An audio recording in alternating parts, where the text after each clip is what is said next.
Tantor Audio, a division of Recorded Books, presents A Wing and a Prayer, the Bloody 100th Bomb Group of the U.S. 8th Air Force in action over Europe in World War II, by Harry H. Crosby.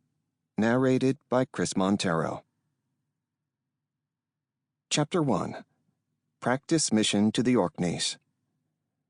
Lieutenant! Lieutenant! The orderly from Squadron Ops shook me again. Wake up, sir. You're flying. I squinted at my wristwatch, 1942 GI Air Corps issue to all airmen. At 4 a.m. in England, with double British summertime, it was already light. The 418th is stood down today. I turned over and tried to go back to sleep. I know, Lieutenant, but you are flying on a practice mission. Shivering, I got up and started to put on my pants and shirt. My eyes came into focus. The long Nissen hut had 2 rows of beds, with 8 beds in each row. Most of the beds were empty. That meant the crews of Crankshaft, Kiesling, and Knox were flying. Next to me and across the aisle, my own pilot, co-pilot, and bombardier were still asleep. Why aren't you waking Brady, her, and Ham? Captain Blakely doesn't have a navigator. You are flying with him. Lieutenant Payne didn't get back from pass. Poor, round, smiling, butch haircut, hard-luck Bubbles. He hadn't dated much till he met a nice land army girl in Norwich. Since then, he had spent nearly every night in town. Once again, he had missed the motor pool truck back to the base. I put on my mission gear.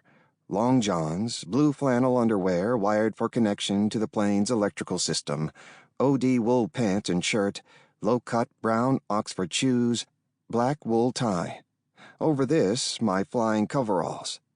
Over everything, fleece-lined boots, leather fleece-lined pants, jacket, and a hat. I picked up my navigation kit, 2 bags, one like a briefcase and one like a zippered notebook. Just to make sure Ernie Warsaw hadn't borrowed anything, I looked inside. E6B computer, Weems plotter, 2 triangles, pencils, eraser, a collection of UK maps, plotting charts, my logbook. Check. After checking the clip to make sure it was loaded, I strapped on my .45 revolver. Carry it always, we were told. The briefcase, yep, 5 number 10 grocery sacks, just about how many I would need when I got airsick and vomited. Automatically, I checked to locate my packet of pictures of Jean. If I got shot down and ended up in a hospital or prison camp, it would be nice to have some pictures of my wife. Although this was a practice mission, for luck I zippered her pictures in the leg pocket of my flying coveralls. Okay, ready for the blue. Usually, before a mission, we went to Group Ops for a briefing, then to the flying officers' mess for breakfast, and then to equipment for our oxygen masks, parachutes, and any equipment specially required for the mission. Then we would go to the flight line where our B-17s were moored on concrete pads called hard stands. This would be done with 10 or 12 officers climbing in and out over the back end gate of a truck personnel carrier. Now, when the orderly and I went out the door of our hut, he got into a jeep. I sat in the co-pilot seat. Instead of stopping at the mess or Group Ops, the corporal drove straight on toward the flight line. Hey, Corporal, what about breakfast? My breath steamed as I spoke. Sorry, sir, but they forgot to wake you in time. We thought Lieutenant Payne would be with the crew. At Blakely's plane, number 061, with the stupid name just a snappin', the officers and crew were getting ready. Ev Blakely, pilot, Charlie Villa, co-pilot, Jim Douglas, bombardier, and the enlisted men. Top turret gunner Monroe Thornton, ball turret Bill McClelland, radio operator Ed Faulkner, waist gunners Lester Saunders and Ed Yevich, and tail gunner Lyle Nord. Forky, the radio operator, curly hair, round, eager face, looked about 15 years old. I remembered him lipping off at meetings. A smart-ass kid. Ev Blakely and Jim Douglas were about the 2 skinniest men I ever saw. Blake's face had so little flesh on it that his head looked like a skeleton. Doug had a mustache. Blake called him Brush, but his face was almost as thin. They lived in a different barracks, so I didn't know them well. Charlie Villa, the co-pilot, smiled and said, I see we've got a new navigator. How about that? Since he was from Virginia, it came out, how about that? Blake was in the pilot's seat, on the left side, and the ground crew chief was in the right seat. Ev was running up the engines with the crew chief watching the dials. Although it was a practice mission, the gunners were installing their .50 caliber machine guns. On its first practice mission, our bomb group, the 100th, lost a plane to a flight of intruding Messerschmitts. "I've got your maps, Cross," said Jim Douglas, the bombardier. "The Group Navigator marked in the route." I looked at the maps. We were going on a Cook's tour of England and Scotland. Northwest across England to Liverpool, a straight line, yet it cleared all the restricted areas. Then the red line went almost straight north for the whole length of Scotland to the Orkney Islands. I hoped there would be no clouds. It would be nice to see the country. "You are in charge, Cross," said Douglas, the bombardier. "We are lead crew this morning." Lead? I wasn't a lead navigator. On all my missions so far, I had been comfortable in a tail-end Charlie plane. I could more or less keep track of where we were. On a practice mission, when engine trouble made Brady's crew drop out of formation and we had to come back alone, I found our way home. The radio beacon at our field, Splasher 6, was R5, read loud and clear, and with the radio compass, I zeroed in on that. But lead? If there were no clouds, I could get to Liverpool. I could see the navigator's friend, a train track the whole way, and when we got to the end of the railroad, Liverpool would be on the coast, on the end of the runway. Behind us rumbled 23 other planes. Me? In front of 230 flyers? At the end of the runway, Ev started 2 and 3 and slowly ran up all 4 engines, with Egan calling off the instrument readings. As a safety precaution on all takeoffs, I stood behind the pilot, the bombardier behind the co-pilot. Back in the waist, Charlie Villa was now sitting down, with his back to the forward bulkhead of the radio compartment. Soon he would go back to the tail gunner's position. There he could see the rest of the formation. Acting as formation control officer, he could tell Major Egan which planes were in tight and which were straggling. A quarter of a mile away, across the field and off to the right of the perimeter track, 2 flares from flying control arced up and down over the field. "Green, green," said Egan on intercom. "Let's go." "Roger, pilot here." All 4 engines roared. Blakely released the brakes, and we creaked to a start. Egan reading off the airspeed as we gathered momentum. As we rolled and then hurtled along the runway, I thrilled, as I always did, to the full roar of the engines. With our rush punctuated by the bumps and cracks of the struts and skin of the plane, the 4 engines pulled at the tons of aircraft. When the bumps and grinds stopped, and all we heard was the hum of the 4 Wright 1,000 horsepower engines, we were in the air. Excitement, drama, just like the movies. Wheels up. Wheels up and locked, Wilco and Roger. When we were out of the takeoff pattern and climbing, Doug and I crawled to the nose compartment, and I spread out my maps and equipment. Over intercom, I heard Blakely. "Pilot to navigator." "Roger, pilot." "Since you've never done a rendezvous, Bucky and I are going to talk to the squadron together. Sit back and enjoy it." "Roger, pilot." I was so relieved that I took time to notice I had been sweating. It was an exciting view, watching 2 planes approach our wings and fit in on each side, just to the rear. Then a second V of 3, point forward, drew into position, Egan talking at them over radio. "Come on, right wing, second element. Tuck it in. The limeys are watching us." At 5,000 feet, we could see much of the green checkerboard of East Anglia, the hump of England north of London. It sticks out into the English Channel toward Holland. Our base, Thorpe Abbotts, was 97 miles north of London, on the border of Norfolk and Suffolk, 20 miles south of Norwich.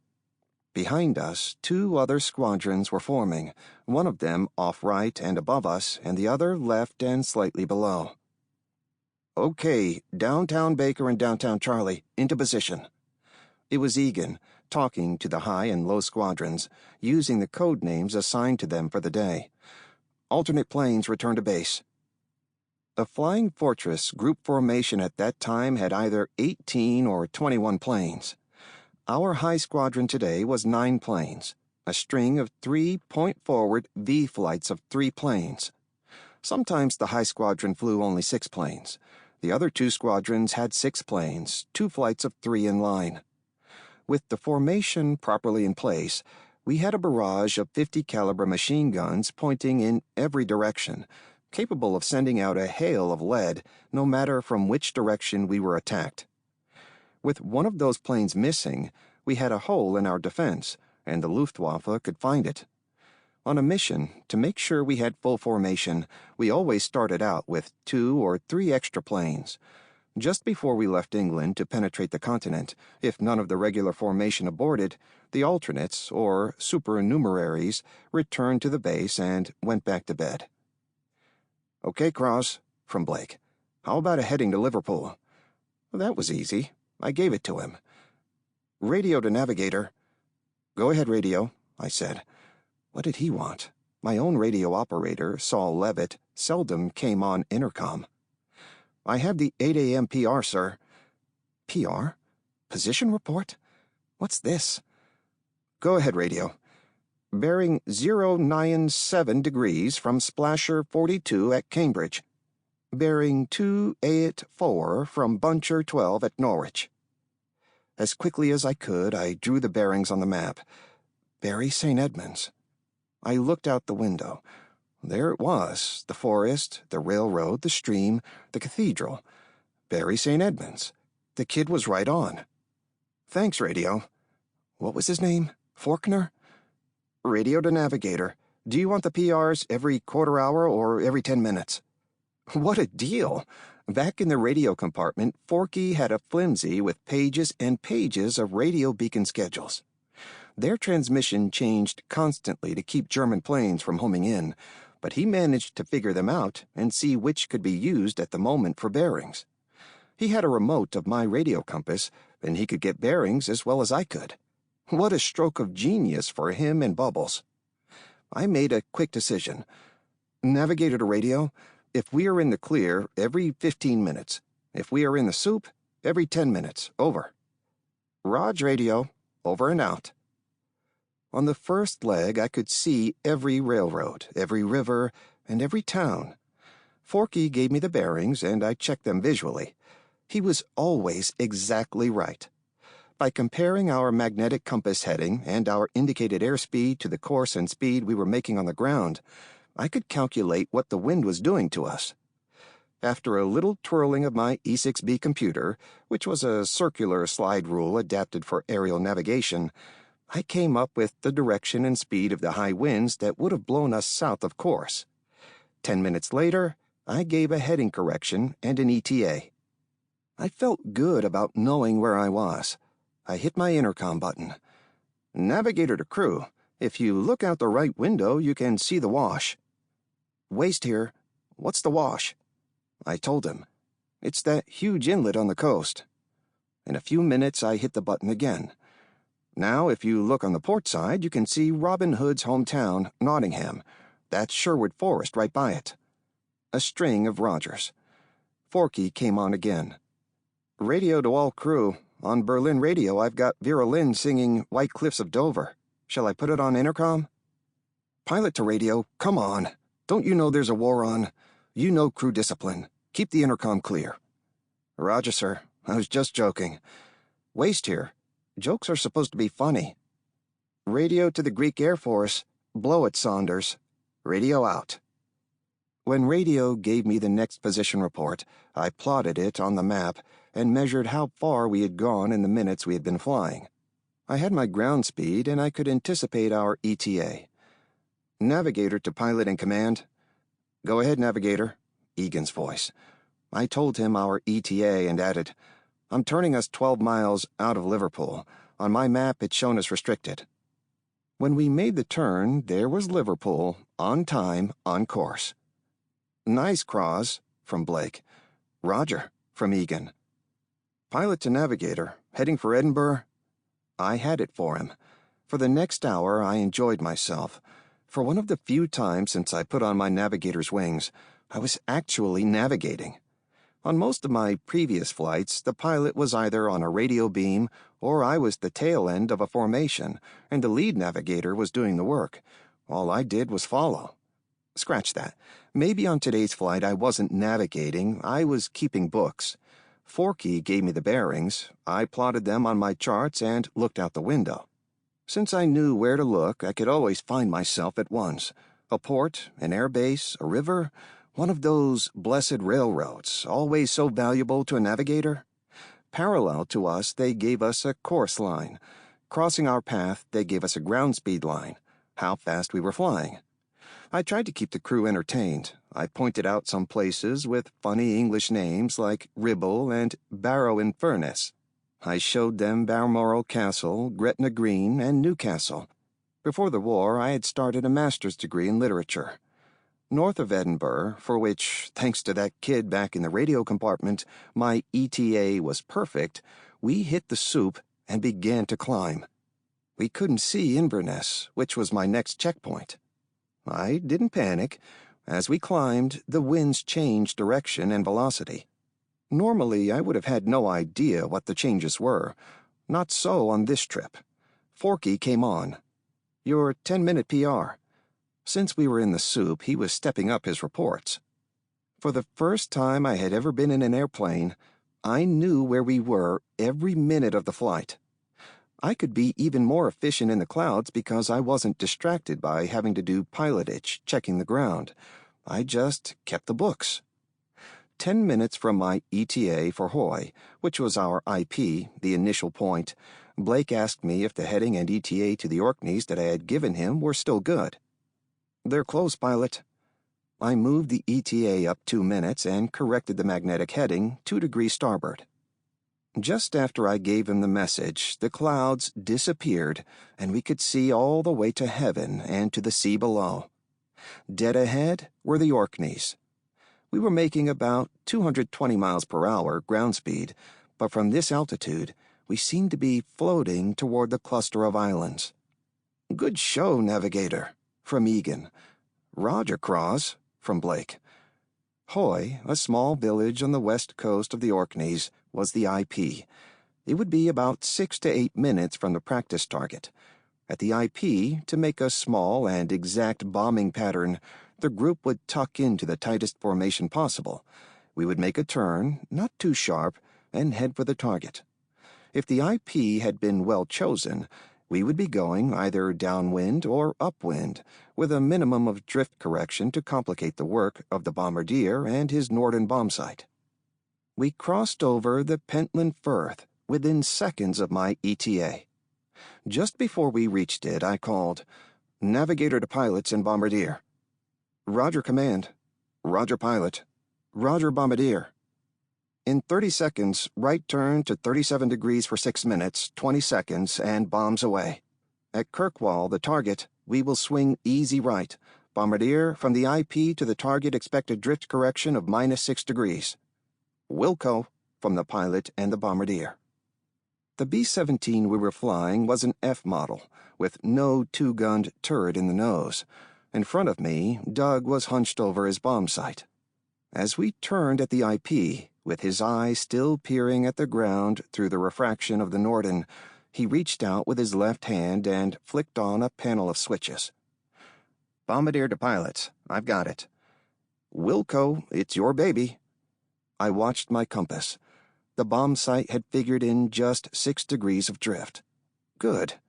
Was this Crosby who was navigating? "Bombardier to crew, bomb bay doors going open." A chorus of Rogers. "Tail to command, all bomb bay doors coming open." In the rear, Charlie Villa was watching the 20 planes behind us. We didn't have any practice bombs aboard, but we were flying the bomb run as we would over a target in Germany. The plane felt different. Instead of the smooth corrections that Blake would make, the bomb sight was jerking the plane around. The airspeed indicator showed 154 and suddenly dropped back to 150. The compass needle bounced around, with the plane skidding back onto our heading without the usual dip of the ailerons. The Norden bomb sight was running the automatic pilot, but Blake was a smoother flyer. Bombardier here. Going pretty, going pretty. On Doug's panel, lights clicked. Bombs away. We didn't have any bombs, but the bomb sight didn't know it. The plane didn't jump up the way it did when we dropped real bombs. I broke in. Easy right to 110 degrees. In 6 minutes, at the rally point, you will turn right. Command here. Good show, Crosby. After bombs away, the group headed for the rally point. Bombardier here. Bomb bay doors coming closed.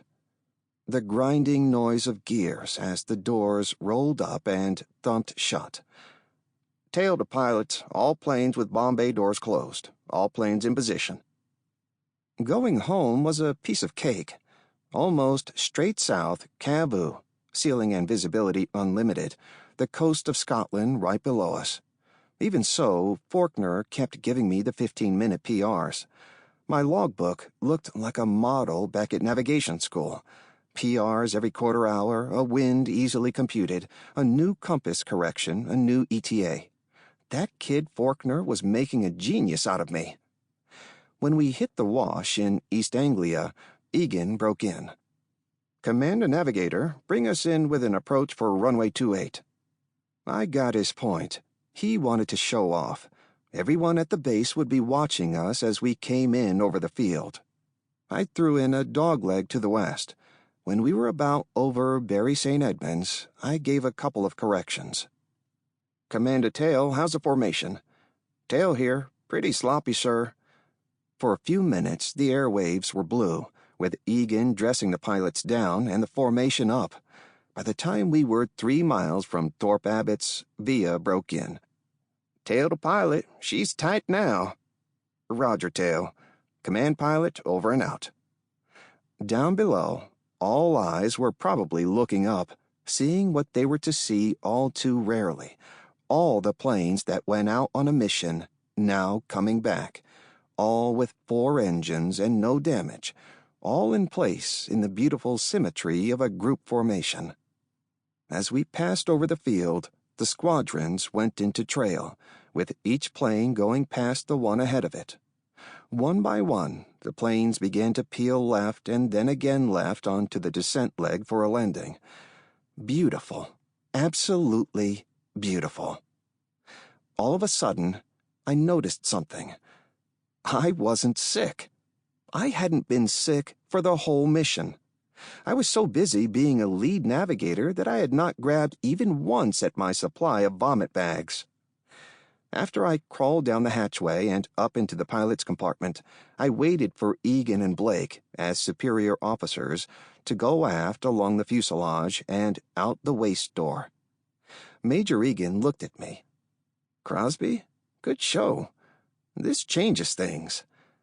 I had no idea what he meant. Chapter 2. Trondheim.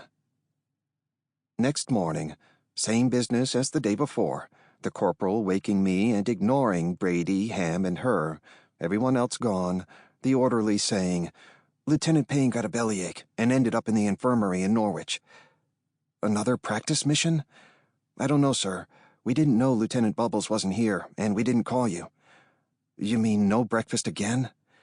"Sorry, sir. Please hurry, sir." Instead of putting on my outer flying clothes, I threw them into my A3 canvas bag. I checked my navigation kit, smiled a little to see that I didn't have to replenish my supply of vomit sacks. Out to the jeep, my 3 bags in the back, me in the front right seat, not quite really awake. A fast, careening ride to the flight line. It was cold. I could see the corporal's breath. Dumb of me not to put on my heavy outer clothing. Already, most of the planes parked at the hard stands about 200 feet apart in the long perimeter row had their fans going. Blake and his crew were all in the plane, the engines running up in their pre-flight test. The Group Navigator, Lieutenant Omar Gonzalez, came up in a jeep and handed me the maps and briefing materials. "You drew a long one, Harry," he said. "I'm sorry we couldn't brief you. I plotted the course on the map and put the coordinates in your logbook." Then he smiled shyly. "I hope you will make the navigators look good." To avoid the awkward climb up through the nose hatch, I walked around to the waist door. Charlie Villa was peering up into sunlight through the barrel of a machine gun. "You're a gunner today?" I asked. "Flying control officer," he said. "Who's flying your seat?" "Colonel Harding." I was too new at Lee to realize what it meant to be flying with a full colonel command pilot. Tugging at my 3 bags, I stepped into the waist of the fort and walked, my head lowered to avoid the bulkheads, up through the radio compartment and the bomb bay. 4 500-pound demolition bombs. Since the load was light, that meant a long mission. Through the bulkhead to the pilot's compartment, I saw Colonel Chick Harding in the co-pilot's seat. He looked over his left shoulder and waved when I went by. I dropped through the hatchway and crawled up into the nose. Seated before my tiny desk on the left side of the compartment, I unrolled the maps. A long red line ran east to Great Yarmouth and then north by northeast out into the North Sea. I followed the red line to the edge of the map and fumbled to find the next chart. This one showed our route out over the water. Must be keeping to the water before we turn east to Emden or someplace, I thought. Germany. The next chart kept on going and crossed the coast into Norway. I kept on rolling for hundreds of miles. Trondheim. I did a quick computation. 1,900 miles round trip. Wow! I didn't know a B-17 could fly that far with a bomb load. And me with no breakfast. What's at Trondheim? That was Doug's job. All I had to do as navigator was get us there. I groaned. That was all.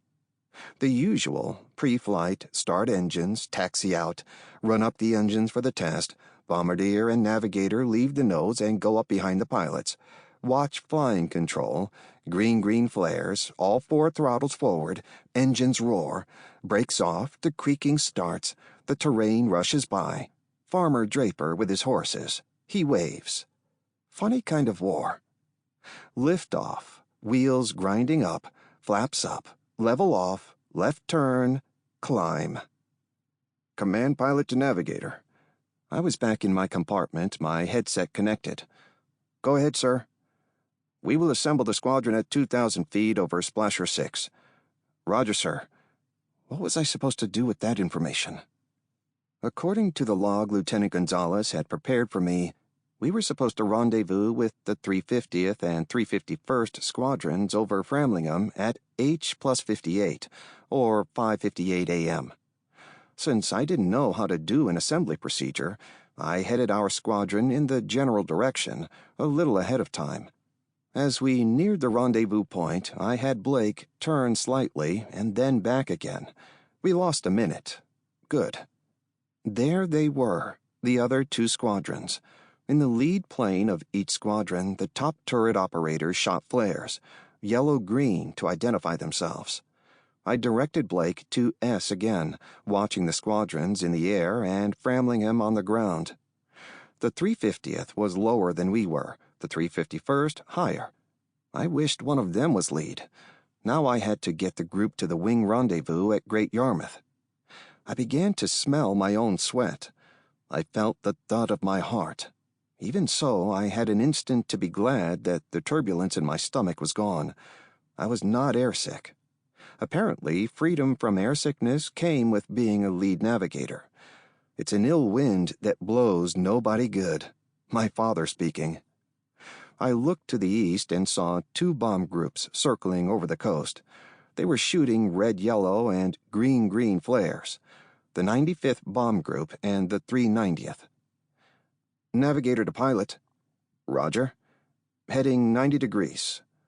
No finesse, just get there. Radio to navigator. Go ahead, Faulkner. When do you want PRs? Not now. I'm snowed getting the formation together. Roger. I'll have them ready when you want them. I planned to get to the general vicinity of Great Yarmouth and then have Blake tuck on to the lead group. We sailed to the coast with Thornton, the top turret, firing yellow-green from the Very pistol, our identification.